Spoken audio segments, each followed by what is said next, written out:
പിതാവിന്റെയും പുത്രന്റെയും പരിശുദ്ധാത്മാവിന്റെയും നാമത്തിൽ ആമേൻ. പ്രിയപ്പെട്ടവരെ, ഇന്ന് ആഗസ്റ്റ് 5 ചൊവ്വാഴ്ച. അമ്മേ പരിശുദ്ധമേ, അമ്മേ പരിശുദ്ധമേ, ദൈവമാതാവേ, കൃപാസനത്തിലൂടെ ഞങ്ങൾക്കും ഞങ്ങളുടെ ദേശത്തിനും അമ്മ മധ്യസ്ഥം തേടി തന്ന എല്ലാ അനുഗ്രഹങ്ങൾക്കും കൃപകൾക്കും ഞങ്ങളിപ്പോൾ ഹൃദയം നിറഞ്ഞ നന്ദി പറയുന്നു. അമ്മേ പരിശുദ്ധമേ, അമ്മേ പരിശുദ്ധമേ, ദൈവമാതാവേ, 2004 ഡിസംബർ 7 ഉച്ചകഴിഞ്ഞ് 2:30 കൃപാസനത്തിൽ സംഭവിച്ച അമ്മയുടെ പ്രത്യക്ഷപ്പെടലിനെ കുറിച്ച് തിരുസഭയ്ക്ക് സമർപ്പിച്ചിരിക്കുന്ന പഠനരേഖകളുടെ മേൽ സഭാത്മകമായ പഠനം ആരംഭിക്കുവാൻ ഞങ്ങൾ പ്രാർത്ഥിക്കുന്നു.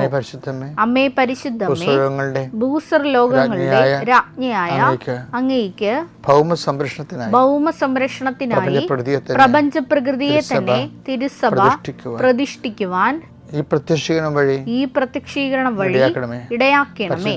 പരിശുദ്ധമേ, ജപമാല മാതാവേ, സകല കൃപാസനം പ്രാർത്ഥനകളോടും ചേർത്ത് ഞങ്ങളിപ്പോൾ പ്രാർത്ഥിക്കുന്ന ഈ കുടുംബത്തിന്റെ പ്രത്യേക നിയോഗം പറമക്കളെ,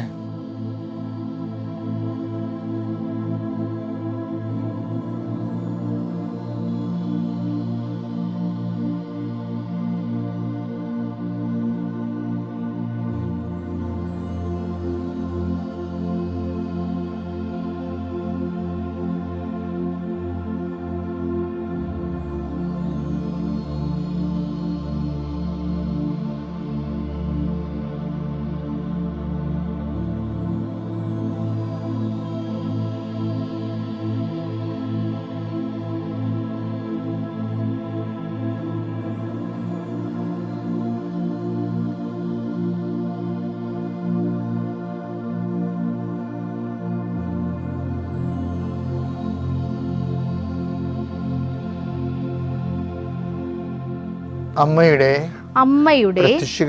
പ്രത്യക്ഷീകരണത്തിന്റെ ഈ അനുഗ്രഹവേളയിൽ ഞങ്ങൾക്ക് സാധിച്ചു തരുവാൻ കനിയണമേ. ആമേൻ. വിശ്വാസ പ്രമാണം. സർവശക്തനായ പിതാവും ആകാശത്തിന്റെയും ഭൂമിയുടെയും സൃഷ്ടാവുമായ ദൈവത്തിൽ ഞാൻ വിശ്വസിക്കുന്നു. അവിടുത്തെ ഏകപുത്രനും ഞങ്ങളുടെ കർത്താവുമായ ഈശോമിശിഹായിലും ഞാൻ വിശ്വസിക്കുന്നു. ഈ പുത്രൻ പരിശുദ്ധാത്മാവിനാൽ ഗർഭസ്ഥനായി കന്യകാമറിയത്തിൽ നിന്ന് പിറന്ന് പൊന്തിയോസ് പീലാത്തോസിന്റെ കാലത്ത് പീഡകൾ സഹിച്ച് കുരിശിൽ തറയ്ക്കപ്പെട്ട് മരിച്ച് അടക്കപ്പെട്ട് പാതാളങ്ങളിൽ ഇറങ്ങി മരിച്ചവരുടെ ഇടയിൽ നിന്ന് 3-ാം നാൾ ഉയർത്ത് സ്വർഗത്തിലേക്ക് എഴുന്നള്ളി സർവശക്തിയുള്ള പിതാവായ ദൈവത്തിന്റെ വലതുഭാഗത്തിരിക്കുന്നു. അവിടെ നിന്ന് ജീവിക്കുന്നവരെയും മരിച്ചവരെയും വിധിക്കുവാൻ വരുമെന്നും ഞാൻ വിശ്വസിക്കുന്നു. പരിശുദ്ധാത്മാവിലും ഞാൻ വിശ്വസിക്കുന്നു. വിശുദ്ധ കത്തോലിക്കാ സഭയിലും പുണ്യവാന്മാരുടെ ഐക്യത്തിലും പാപങ്ങളുടെ മോചനത്തിലും ശരീരത്തിന്റെ ഉയർപ്പിലും നിത്യമായ ജീവിതത്തിലും ഞാൻ വിശ്വസിക്കുന്നു. ആമേൻ. സ്വർഗ്ഗസ്ഥനായ ഞങ്ങളുടെ പിതാവേ, അങ്ങയുടെ നാമം പൂജിതമാകണമേ. അങ്ങയുടെ രാജ്യം വരണമേ. അങ്ങയുടെ തിരുമനസ് സ്വർഗത്തിലെ പോലെ ഭൂമിയിലും ആകണമേ. അന്നു വേണ്ടുന്ന ആഹാരം ഇന്ന് ഞങ്ങൾക്ക് തരണമേ. ഞങ്ങളോട് തെറ്റ് ചെയ്യുന്നവരോട് ഞങ്ങൾ ക്ഷമിക്കുന്നത് പോലെ ഞങ്ങളുടെ തെറ്റുകൾ ഞങ്ങളോടും ക്ഷമിക്കണമേ. ഞങ്ങളെ പ്രലോഭനത്തിൽ ഉൾപ്പെടുത്തരുതേ, തിന്മയിൽ ഞങ്ങൾ രക്ഷിക്കണമേ. ആമേൻ. നന്മ നിറഞ്ഞ മറിയമേ, സ്വസ്തി. കർത്താവ് അങ്ങയുടെ കൂടെ സ്ത്രീകളിൽ അങ്ങ് അനുഗ്രഹിക്കപ്പെട്ടവളാകുന്നു. അങ്ങയുടെ ഉദരത്തിൻ ഫലമായി ഈശോ അനുഗ്രഹിക്കപ്പെട്ടവനാകുന്നു. പരിശുദ്ധ മറിയമേ, തമ്പുരാന്റെ അമ്മേ, പാപികളായ ഞങ്ങൾക്ക് വേണ്ടി ഇപ്പോഴും ഞങ്ങളുടെ മരണസമയത്തും തമ്പുരാനോട് അപേക്ഷിക്കണമേ. ആമേൻ.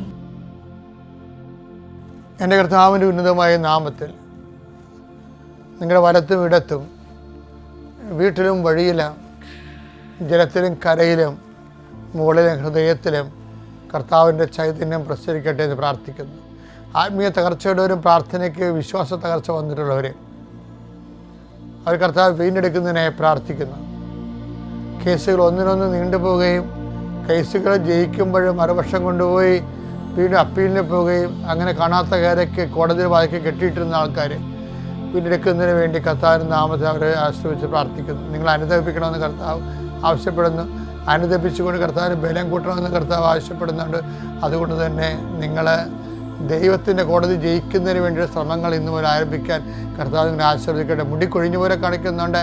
തലയോട്ടിയിലെ സിസ്റ്ററുകളുടെ ശരീരത്തിലെ അരിമ്പാറ മുതലായ അതുപോലെ തന്നെ സിസ്റ്റുകളെ സമർപ്പിച്ചുകൊണ്ട് പ്രാർത്ഥിക്കുന്നു. അതുപോലെ തന്നെ ഞരമ്പുകളുള്ള സിസ്റ്റുകൾ, അതുപോലെ തന്നെ തടസ്സങ്ങൾ, ഞരമ്പുകൾ വന്നിട്ടുള്ള മുഴകൾ, അലർജി രോഗങ്ങൾ, അസ്ഥി തേയ്മാനങ്ങൾ, ലിഗമെൻ്റ് പോയിട്ടുള്ള അവസ്ഥകൾ, സ്പോണ്ടിലോസിസ് രോഗികൾ, ഫിസ്റ്റുല രോഗികൾ, PCOD രോഗികൾ, അരസിസ് രോഗികൾ കർത്താവിൻ്റെ നാമത്തിൽ ആശീർവദിക്കപ്പെടട്ടെ. എൻ്റെ കർത്താവിന് ഉന്നതമായ നാമത്തിൽ, സഭയുടെ അധികാരത്തിൽ, കുരിശടയാളത്തിൽ ഇത് പ്രാർത്ഥിക്കുമ്പോൾ ആ രോഗമുള്ളിടത്ത് നിങ്ങൾ കൈകൾ വെച്ചുകൊണ്ട് ഉച്ചത സൂചിച്ചുകൊണ്ടിരിക്കട്ടെ.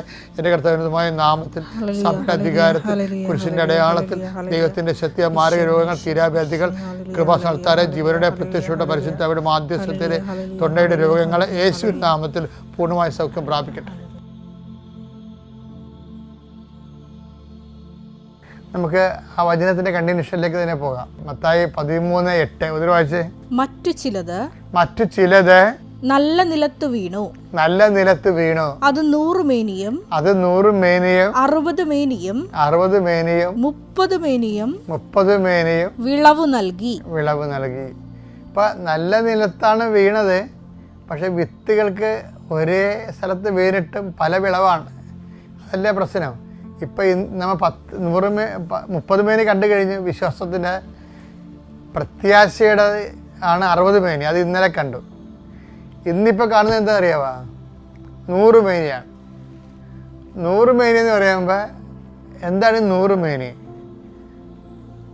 അത് എപ്പോഴും നമ്മൾ ശ്രദ്ധിക്കേണ്ടത് പ്രത്യാശയ്ക്കുണ്ടാകുന്ന ഒരു വിഷയം.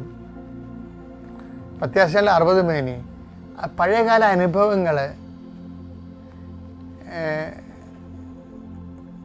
ഇപ്പം എനിക്ക് ചില സമയത്ത് തോന്നിയിട്ടുണ്ടേ, ഈ വിശ്വാസത്തിൽ ഒരു വിഷയം ചെയ്യണത് ഓരോടെ സഡൻ ആർക്കും കയറി വിശ്വാസത്തിൽ വർത്തമാന അനുഭവങ്ങൾ ഉണ്ടാക്കാൻ പറ്റും.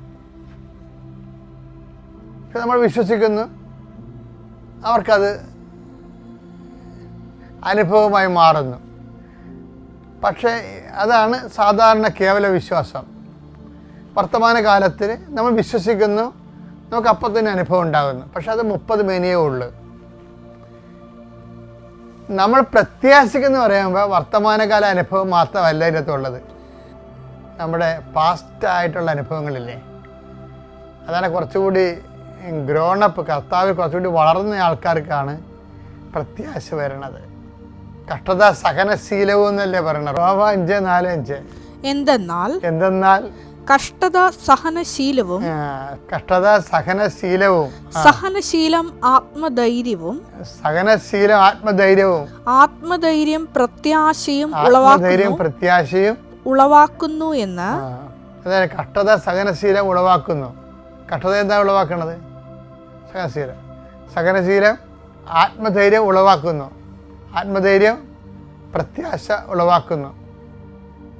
പ്രത്യാശ നമ്മൾ നിരാശയാക്കുന്നില്ല. നമ്മൾ ചിന്തിക്കുന്ന പരിശുദ്ധാത്മാവിനാൽ ദൈവത്തിൻ്റെ സ്നേഹം എന്തെന്ന് നമ്മൾ അറിയുന്നു. അപ്പോൾ ഇതെല്ലാം കഷ്ടത സഹനശീലമാണ്. അപ്പോൾ ശീലം എന്ന് പറഞ്ഞാൽ ഒരു സിംഗിൾ ശീലമല്ല. ശീലം എന്ന് പറഞ്ഞാൽ എന്താണത്? Habit. What is habit? Habit is A repeated action. മുൻകാലങ്ങളിൽ ഉണ്ടായിട്ടുള്ള പല ഹാബിറ്റുകളില്ലേ, റിപ്പീറ്റ് ചെയ്ത് ആവർത്തിച്ച് വന്ന പല സങ്കടങ്ങളില്ലേ, അതാ കഷ്ടത സഹന. പല കാലങ്ങളിൽ ഒരേ വിഷയത്തിൽ നമ്മളെ പല കാര്യങ്ങളിൽ ഇങ്ങനെ സഹനത്തെ അഭിമുഖീകരിക്കേണ്ടി വന്നിട്ടുണ്ടല്ലോ. അങ്ങനെ വന്നു വരുമ്പോഴാണ് നമുക്ക് ആ സഹനത്തിൽ നിന്ന് നമുക്ക് പലപ്പോഴും ദൈവത്തിൻ്റെ ഇടപെടൽ കൊണ്ട് മോചനം കിട്ടിയ അനുഭവങ്ങൾ നമുക്കുണ്ടാവും. ആ മോചനം കിട്ടിയ അനുഭവങ്ങളാണ് പ്രത്യാശയുടെ ആസ്പദങ്ങളെന്ന് പറയുന്നത്. പണ്ട് നമ്മൾ വിശ്വസിച്ചു, അപ്പോൾ നമുക്ക് സഹനം വന്നു. ആ സഹനത്തിൽ നമ്മൾ ദൈവത്തെ കക്ഷി ചേർത്തു, പ്രാർത്ഥന കൊണ്ടോ പ്രവർത്തനം കൊണ്ടോ അതിൽ നമുക്ക് ഡെലിവറായി, നമ്മളവിടെ നിന്ന് രക്ഷപ്പെട്ടു. അപ്പോൾ നമുക്കത് വിശ്വാസമായി, അപ്പോൾ അതൊക്കെ അനുഭവമായി. അപ്പം അങ്ങനെ വരുമ്പോൾ നേരത്തെ ഉണ്ടായിരുന്ന അനുഭവങ്ങൾ ആണ്. അപ്പോൾ അതല്ലേ നമുക്ക് ചുറ്റും സാക്ഷികളുടെ ഒരു സമൂഹം ഉള്ളത് കൊണ്ട് കണ്ട. അപ്പം നേരത്തെ ഉണ്ടായിരുന്ന സാക്ഷികളാണ്. ഫെബ്രുവരി 12:1 എടുത്തേ. നമുക്ക് ചുറ്റും സാക്ഷികളുടെ വലിയ സമൂഹമുള്ളതിനാൽ നമ്മെ നമ്മെ വിഷമിപ്പിക്കുന്ന ഭാരവും പാപവും നമുക്ക് നീക്കിക്കളയാം. അപ്പം നമ്മുടെ അനുഭവങ്ങൾ, പ്രത്യാശാസ്പദങ്ങൾ നമ്മുടെ പൂർവ്വകാല ദൈവാനുഭവങ്ങൾ മാത്രമല്ല, മറ്റുള്ള വിശുദ്ധന്മാരുടെ പൂർവ്വകാല അനുഭവങ്ങളും അവർക്ക് കിട്ടിയിട്ടുള്ള ദൈവാനുഭവങ്ങളും നമ്മുടെ പ്രത്യാശയുടെ ആസ്പദമാണ്. കുറച്ച് പക്ഷേ ഇതൊരു മെച്ചുവർ ക്രിസ്ത്യനാണ്, കുറച്ചുകൂടി ഗ്രോണപ്പായി. എങ്ങനെ ഗ്രോണപ്പായി? അത് വചനത്തിലും പാരമ്പര്യത്തിലും അവർ ഗ്രോണപ്പായിരിക്കുന്നതാണ് മെച്ചുവർ ക്രിസ്ത്യൻസ്.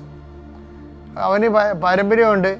പാരമ്പര്യ പ്രവാചകന്മാർക്കും സഹോദരങ്ങൾക്കും നേരത്തെ ഉണ്ടായിട്ടുള്ള സഹനങ്ങളിൽ നിന്ന് അവർ വീണ്ടെടുത്തത് നമുക്ക് ആസ്തിയാണ്. അതുപോലെ നമ്മുടെ തന്നെ പൂർവ്വകാല അനുഭവങ്ങളിലൂടെയും ദൈവത്തെ അനുഭവിച്ച ആസ്തിയാണ്. അതാണ് പ്രത്യാശ.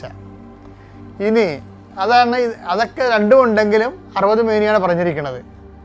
പക്ഷേ ഇനി എന്താ പറയണത്? 100 മേനിയുണ്ട്. അതെന്താണ്? സ്നേഹം. നമ്മൾ ആദ്യം വിശ്വാസത്തിൽ വിതക്കുന്നത് 30 മേനി, പ്രത്യാശ വിതക്കുന്നവർ 60 മേനി. പിന്നെന്താ പറഞ്ഞത്? സ്നേഹത്തിൽ വിതക്കുന്നത്. അതാണ് ഈ 100 മേനി എന്ന് പറയുന്നത്. ഒരു കുരുവിട്ട, ഒരു വിത്തിട്ട ഞാറ് കിട്ടുമ്പോൾ 100 വിത്തുകൾ നമുക്ക് കിട്ടും. ഗലാത്യർ 5:6 സ്നേഹത്തിലൂടെ പ്രവർത്തനനിരതമായ വിശ്വാസമാണ് സുപ്രധാനം. ഗ്യാപ്പില്ല. പ്രത്യാശക്ക് ഒരു കുഴപ്പമുണ്ടേ, ഇടയ്ക്കിടയ്ക്ക് വിട്ടു പിടിക്കും. ഇപ്പം നമ്മൾ മോട്ടർ വെള്ളം അടിക്കുമ്പോൾ വെള്ളം ഇങ്ങനെ ചാടി ഇങ്ങനെ വരത്തില്ലേ? നമ്മൾ ഓസ് നോക്കുമ്പോൾ കുറച്ച് വെള്ളം ചാടി വരും. അതിനാണ് ഇടയ്ക്കിടയ്ക്ക് ഗ്യാസ് കയറുന്നുണ്ട്. പ്രത്യാശയ്ക്ക് അങ്ങനെ ഒരു കുഴപ്പമുണ്ട്. ഇപ്പം സ്നേഹത്തിന് അങ്ങനെയല്ല. സ്നേഹം 100 മേനി കൊയ്യണമെന്ന് പറഞ്ഞ കാര്യം ഗ്യാപ്പില്ല. ഇടയ്ക്ക് ഗ്യാസൊന്നും കയറുന്നില്ല. ഇടയ്ക്ക് കുറച്ച് വിശ്വാസവും പ്രത്യേകം കുറഞ്ഞ സമയമുണ്ട്. അങ്ങനെ വരത്തില്ല. 100 എല്ലാ സമയത്തും ഒരുപോലെ. അതാണ് സ്നേഹത്താൽ നിരതത്തിനാണ് പ്രാധാന്യം. അവിടെ പ്രവർത്തനമൊക്കെ മുകളിലുണ്ടല്ലോ. ആ പ്രവർത്തനം ആദ്യം മുതലേ ഉണ്ടല്ലോ. വിശ്വാസം പ്രവർത്തനം മൂലമാണ് നീതീകരിക്കണമെന്നുണ്ടല്ലോ. പക്ഷെ നിരതമായിരിക്കത്തില്ല. അവിടെ ഗ്യാപ്പ് വരും. എല്ലാവരുടെയും അണ്ണന്മാരുടെ കാര്യം അത് തന്നെയാണ്. എൻ്റെ ഉൾപ്പെടെ എന്താ കാര്യം? പെട്ടെന്നൊരു ചൈതന്യം കയറി നടക്കുന്ന ചില ദിവസങ്ങളിലെ പ്രാർത്ഥനകൾ. ഇപ്പം ഞാൻ തന്നെ, എനിക്കാണെങ്കിൽ കന്യ നമസ്കാരം ചില സമയത്ത് മുടങ്ങിയിട്ടുണ്ട്. ഞാൻ വീണ്ടെടുത്ത് കഴിയുമ്പോൾ ഞാൻ പറയും, കർത്താവ് ഇത് നേരത്തെ ആകാമായിരുന്നല്ല. പക്ഷെ നേരത്തെ ആയില്ല. ഗ്യാപ്പ് വരുന്ന അവിടെ. അതാണ്. അപ്പം ഇതങ്ങനെയല്ല. സ്നേഹമുള്ളവന് നിരത ഉണ്ടാവും, ഗ്യാപ്പ് വരത്തില്ല. അപ്പം കുറച്ച് ആൾക്കാർ ആരംഭശൂരത്തും കൊണ്ട് കുടുംബ പ്രാർത്ഥനയൊക്കെ കൃത്യം വന്നുകൊണ്ടിരിക്കും. 2-3 ആഴ്ച കഴിയുമ്പോൾ ആരെങ്കിലും കൂട്ടുകാരൻ വന്ന് വയ്യാവേലി വിളിച്ചുകൊണ്ട് പോയി നിന്നെ ടെസ്റ്റ് ചെയ്യാൻ വേണ്ടിയാണ് വിടണമെന്ന് നിനക്കത് മനസ്സിലായില്ല. പക്ഷെ ആ സമയത്ത് എന്ത് കൊണ്ടുവന്ന് വേണ്ടത്? നമ്മളെ ദൈവം ടെസ്റ്റ് ചെയ്യുമ്പോൾ പരിശുദ്ധാത്മാവ് ഉണ്ടെങ്കിൽ ഭയങ്കര വിജിലുണ്ടാവും. ഒക്കെ കേൾക്കുക, ഞാൻ പ്രാർത്ഥന കഴിഞ്ഞിട്ട് നിങ്ങൾക്ക് സംസാരിക്കാം, കേൾക്കാം, ഒരു കുഴപ്പമില്ലെന്ന് പറയും. അല്ല ഇത് കേൾക്കണം, ഇത് കേട്ടേ പറയത്തുള്ളൂ, ഇത് ചെറിയൊരു മിറ്റയുള്ളതൊക്കെ പറയുകയാണ്. നമ്മളെ തട്ടിക്കാൻ വേണ്ടി പിശാച് സ്നേഹത്തിൻ്റെ ചിറകിൽ ധരിച്ചൊരു എന്നെ കണ്ടില്ലേ? അതാണ് ഈശോ പറയണത്. ഇവനെ ഒഴിവാക്കണം എന്നുണ്ടെങ്കിൽ ഈ കാര്യത്തിൽ ദൈവത്തോട് നമ്മൾ നേരത്തെ, ഞങ്ങളുടെ ഈ ഫീഡിങ് പ്രെയർ നല്ലതാണ്. ഞാൻ രാവിലെ എഴുന്നേറ്റ് ചെയ്യണ ഒറ്റക്ക് നിങ്ങളുടെ കൂടെ ചെയ്യണ കാര്യങ്ങളില്ലേ, അതൊക്കെ മുമ്പ് ഒരു ഒറ്റക്ക് ചെയ്യുന്ന കാര്യമുണ്ട്. എല്ലാ വിഷയവും കണ്ടുമുട്ടാൻ സാധ്യതയുള്ള വ്യക്തികൾ, സംഭവങ്ങൾ, സ്ഥലങ്ങൾ, പോകുന്ന വഴികൾ എല്ലാം ജപമാലയിൽ സമർപ്പിക്കും. ദൈവത്തിനേക്ക് അപ്പോയിൻമെൻ്റ് എടുക്കാതെ കയറി വരുന്നവൻ പിശാചാണ്. അപ്പോഴും നമ്മൾ ജോബാണെങ്കിൽ അപ്പോയിൻമെൻ്റ് എടുത്തിട്ടേ വരാൻ പറ്റത്തുള്ളൂ. നമ്മൾ നീതിമാനാണെങ്കിൽ ദൈവം പിശാച് പോകാൻ പറയും, നിനക്ക് അപ്പോയിൻമെൻ്റ് ഉണ്ടെന്ന് ചോദിക്കും. അപ്പോൾ പിശാച് പറയും, ഞാൻ അപ്പോയിൻമെൻറ്റിന് വന്നതാണ്, അവനൊന്ന് പരീക്ഷിക്കാൻ വേണ്ടി. അപ്പോൾ പരീക്ഷിച്ചു, അവൻ്റെ ജീവൻ്റെ കൈവെക്കരുതെന്ന് പറയും. അപ്പോൾ കണ്ടീഷണൽ അപ്പോയിൻമെൻറ്റാണ് കൊടുക്കുന്നത്.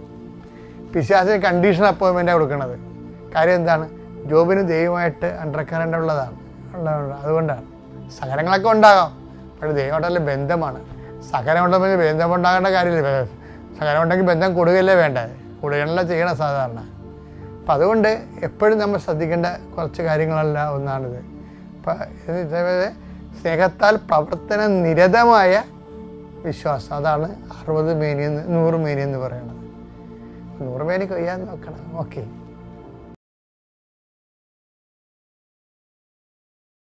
അത്യപൂർവ ദൈവാനുഭവങ്ങൾ ഇനി നിങ്ങൾക്കും സ്വന്തം. ഈ യൂട്യൂബ് ചാനൽ ഇതുവരെ സബ്സ്ക്രൈബ് ചെയ്തിട്ടില്ലെങ്കിൽ ഇപ്പോൾ തന്നെ സബ്സ്ക്രൈബ് ചെയ്യുക. ഈ വീഡിയോ ഇപ്പോൾ തന്നെ നിങ്ങളുടെ സുഹൃത്തുക്കൾക്ക് ഷെയർ ചെയ്തുകൊണ്ട് കർത്താവിൻ്റെ പ്രേക്ഷിതരാകുക.